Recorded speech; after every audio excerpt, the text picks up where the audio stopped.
অনেক দিন যাবৎ ফেসবুকে বেশি একটা ইনকাম নাই। এরপরেও কিন্তু ভাই প্রত্যেক দিন কিন্তু কন্টেন্ট ক্রিয়েটর কিন্তু বাড়তেছে।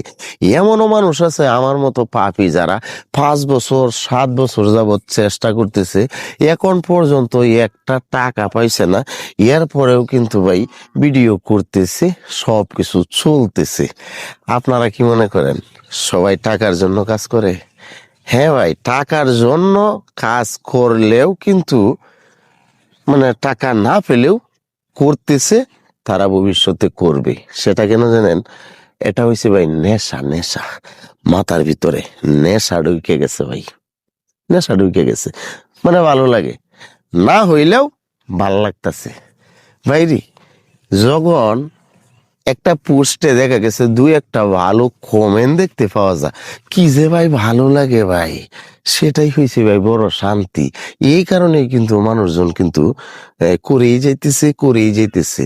এই যে গ্রামে যখন নির্বাচন আসে, চেয়ারম্যান মেম্বরি নির্বাচন আসে না, অনেক মানুষজন দেখতে পাওয়া যায় অনেক জায়গাতে, এরা 50 বছর যাবৎ নির্বাচন করে আসতেছে, ফেল করতেছে, নির্বাচন করতেছে, ফেল করতেছে। এর পরেও কিন্তু ভাই চেয়ারম্যানই মেম্বরি নির্বাচনে দাঁড়ায় যায়। এটার কারণ কি জানেন? আচ্ছা, কারণটা আর একটু পরে বলি। তো এই যে তারা নির্বাচন করতেছে, ফেল মারতেছে, আবার করতেছে, আমরা কিন্তু বলা বলি করি, আচ্ছা এই লোকটা এতদিন যাবৎ নির্বাচন করে ফেল করে আবার নির্বাচন কেন করে? বাবুরে, কেন করে জানেন? যখন বলে যে এই যে বাকি বিল্লা ভাইয়ের চরিত্র ফুলের মতো পবিত্র, মনের ভিতরে বাবুরে কি যে একটা শান্তি পায়। ফাঁস করে করতোটা কি শান্তি, তো এই জায়গাতে পরিপূর্ণ পাইতাছে।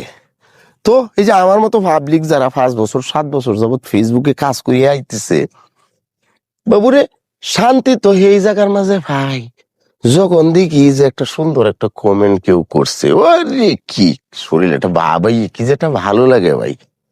হ্যাঁ, তো আসলে এটাই ভাই ভালো লাগে। হ্যাঁ, টাকা দিয়ে আসলে সবকিছুর বিবেচনা করা যায় না। এই যে আমি মানুষটা 5 বছর যাবৎ ভিডিও করে আসতেছি, আমার যে অ্যাক্টিভিটিস আপনারা দেখতেছেন, প্রত্যেক দিন কি একটা মুড মাইন্ড নিয়ে বাইরে যাইতেছি, বাকি রিলে হ্যাঁ ভিডিও করতেছি, লাইভ করতেছি, ছবি আপলোড মারতেছি, ভালো লাগে ভাই। আপনাদের কমেন্ট গুলো যখন দেখি তখন ভালো লাগে, তখন মনে হয় যে এটাই অনেক দাম। এটাই বাস্তব কথা প্রিয় ভাইয়ের আমার, এটা বাস্তব কথা। তো চেষ্টা আমরা সবাই চালিয়ে যাব, এরপরে সফলতা